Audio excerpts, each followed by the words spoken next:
Hey there, G3XE here with um, the battle with Pyroth the Dragon, finale bit of this VidQuest series, Malam's Maze. Now there will be two more episodes about how my running of this quest went, and also a postmortem.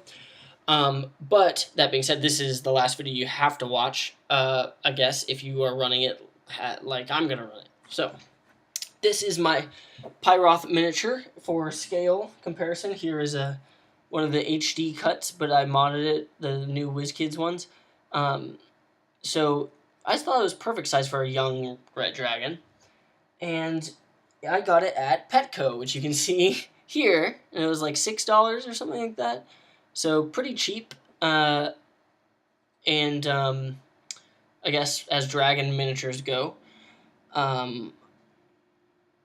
And then I repainted it, but I didn't have to prime it or anything. I just repainted it just to make him look more menacing, because he at first was way too pink and cartoony. But yeah, so Pyroth. So, Pyroth's lair. Well, here is the document. Pyroth's lair. Pyroth's lair is 1, 2, 3, 4, 5, 6, 8, 9, 10, 11, 12, 13, 14, 15, 16, 17, 18, 19, 20, 21. 21 by 23? I should have done that before, sorry. 21 by 23 squares, give or take. Lots of room for people to spread out. They enter here, and there is this kind of runway. Now, these statues, these squares, are statues of adventurers who Pyroth particularly liked in his perverse dragon mind sense of liking, which means dip them in melted gold and make statues out of them to decorate, because they were particularly interesting, and he liked them enough that he wasn't going to eat them. He'd like to have them as a trophy, literally. And you know, that is, in as far as super egomaniacal red dragons go, a compliment. This is his little runway, a red velvet carpet, and this whole yellow blob is his hoard, a massive frickin' pile of gold. Oh, I'll get to I'll grab what's in his hoard real quick. These, okay, Pyroth's hoard. No, 20. Okay, Pyroth's hoard. In this massive hoard, there is contained 1,253 gold pieces. Now, remember, they're getting 10 Gs for turning in its bounty. So, 1,253 gold pieces, 88 silver pieces, 337 copper pieces. And remember, dragons know, especially red dragons, know exactly how many coins are in their hoard and if one is missing and which exact coin it is. There is a golden statue of a chimpanzee with its hand over its mouth. It's about 3 feet tall and has rubies for eyes. You know, it's the Speak No Evil monkey. These are just random things that I tried to come up with to make the hoard interesting. A brass trumpet-like instrument. A full suit of mithril armor. Human-sized, if that matters in your campaign. Or you just make it the size of whatever adventurer. A great sword with a blade of solid silver, a 9-foot by 16-foot tapestry depicting a great serpent erupting from the Earth Mother's body, and then I put in parentheses graphic. So if your adventure is more gritty and graphic, you could add that in. Otherwise, I wouldn't. But I figured that it is a creepy element that would kind of give a taste of what, you know, how weird and alien and just so far psychopathic dragons are, especially chromatic dragons, that this is like, oh, that's fine artwork. For us, like, imagine Alien, you know, with the thing jumping out of the stomach, but it's a dragon. Because red dragons think they're the pinnacle species and they are the natural-born rulers of creation. 67 diamonds of assorted sizes. A jade game board for dragon chess that is giant. So have you ever seen giant chess? That's what that's made of. So that he can play. With lapis lazuli spaces for black essentially, and then with ivory spaces for white. And the pieces are made of ivory and lapis lazuli, respectively. So an extremely valuable game set thing, although albeit very heavy. An oaken wardrobe containing 100 fine outfits. A 5-foot by 4-foot carpet with an elaborate dragon design on it. An antique yet functioning cannon with cannonballs. 17 full bookshelves of valuable books. A special shield I called the Relic Shield from the Old Wars. Don't really have a mythos behind that, but I figure it'd be easy to make one surrounding that, and it's going to be a magical item. And a oaken cabinet, I guess, with a full set of crystal glass, I would say silverware, I don't know, dining ware, like your finest dining ware you could have. So that is just what I put in for Pyroth's Horde. You could obviously add in whatever you want narratively. Again, my players are finishing this level 5, and this isn't actually a young dragon, it's a young dragon with lessened stats so that I can face them off against it. So for level 5, that stuff is fine. Okay, so this region here, that's the pit I was referring to. So, or the hollow, excuse me. And so that's a drop-off. They could use that in combat if it comes up. These are staircases that lead down from, lead up from lower levels. Orcs, loyal to the Dragon King, will flood out of there if they haven't done some plan with the rebel orcs, right? So there will be orcs supplementing Pyroth in the battle. All this red, that's lava. So there are pits of lava as well as a small river of lava. Let's see. These big circles are giant stone pillars. Again, they could try and topple one of these on top of them. I'm trying to put a lot of terrain so that they can work with how to kill him. Obviously, he'd be immune to the lava, however. So, running the battle itself. Well, like I had a caveat here about, well, if your campaign is more gritty and graphic, include this. I'm going to go the opposite way and say if your campaign is more light and fluffy and funny, like mine is kind of turning out to be, which I like, then you can add this in as well.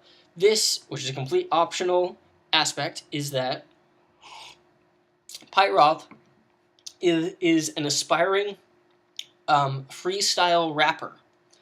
Now, rap has not really been invented in this setting, maybe, or maybe it has, and whatever, but for whatever reason, he's really interested in it.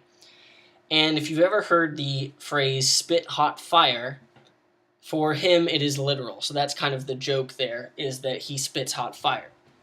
And that comes into his little rap. And so he, if they try to talk with him or whatever, challenges the party, and it specifically works well with bards, to a rap battle. And they can make all their pledges and be like, oh yeah, it's a rap battle, like, okay, if we win, that means you can't bother the villages anymore, or whatever. He'll agree to any of that kind of stuff, because in his head he's like, well, I'm not going to lose. And even if he loses, he gets enraged with it, and then goes on a spree anyway and attacks the party. So no matter what, it's going to end in combat, unless they think of something that I have completely not thought of in your game. Now, you might say, how do you win or lose a rap battle? Well, you can just roleplay it out, but I will give you the rap I came up with for Pyroth, which, again, is going to be terrible because I know nothing about rap and do not know how to rap. But I assume that it starts out with the right? Okay. Then his rap is I'm Pyroth, the dragon. I give no fucks. Restarting. I'm Pyroth, the dragon. I give no fucks. I'm better than everyone. My layer's deluxe. Y'all came here to slay me, but your situation's dire. Did no one ever tell your dragon spit hot fire? And then he attacks them with fire. And that'll probably instigate a combat. So that is Pyroth's rap. Optional if you'd like to include it. I'm definitely going to. Now, beyond that, the battle itself, he uses his layer actions, will fly around because this is really tall, this chamber, as much as he can. If wounded, past the point where he's like, oh shit, I might die, he will flee out the hollow and out into the sky, unless they've figured out some better way. So, like, this requires that the players be dragon hunters. I would have... One possible thing is to block this with some sort of net, or to specifically sneak up on him somehow and make him so he can't fly, or jump on his back, or do some other kind of crazy stunt. But it could very possibly, one, leave off with the characters dying, two, with Pyroth himself flying away, and them failing in their quest, in that, well, he's going to leave the land and not really, he might not return, or he won't return for a while, at least until his wounds heal, but you don't get the bounty, or you kill him, which they have to, figure out a way. So that is the Battle of Pyroth. Now, resolution of the story. Well, here's the, I guess, twist. You have to, the players, if they're smart and thinking, it's the most obvious thing ever, but many of the other adventurers who ran out to complete this quest decided, hey, we're not going to be able to do this, but some of these people might. So why don't we wait outside the castle, hidden, for people to slay Pyroth, and when they're leaving with Pyroth's head, and they're all beaten and burned and bloodied and taken down, one man down, two man down, or person down, then we jump them and take the head for ourselves and claim the whole thing, which is totally an obvious thing. But then again, if they are too much thinking in the game mind of this is the final boss, once you beat the final boss, it's over, they might slip up and just say, okay, yeah, we walk back to the thing. Well, and then you ask, okay, well, how do you transport this treasure? Oh, well, I guess we just grab as much as we can, and we'll come back for the rest. And you're like, okay, and then what do you do with his head? Okay, yeah, we grab it, blah, blah, blah. And then you attack him with a straight-up party of adventurers near to, if not equal to, the same kind of level/challenge rating that they are. So they have to kind of be prepared for that possibility. And if they get killed there, it'd be a very kind of, I guess, dickish thing to do, but I would think it'd be a funny way to end the campaign, where they kill Pyroth, but then some other people kill them and take the head and claim the bounty and get the glory and gold for themselves. So beyond that, they get back to, if they are able to get back to Fellhaven, then the Lord Warden there awards them the bounty, and a great feast is held. And if you continue on with these characters, they have a treasure trove, literally, of stuff, of money and equipment that they can continue to adventure on, and they'll be heroes in the town of Fellhaven forever, given free night stay at the end, free meals and ale and everything, and women and men will hit on them and all of that. So that is Malam's Maze, the quest in its entirety. I hope that it has worked out for you guys well. If you decide to run it, let me know what you think.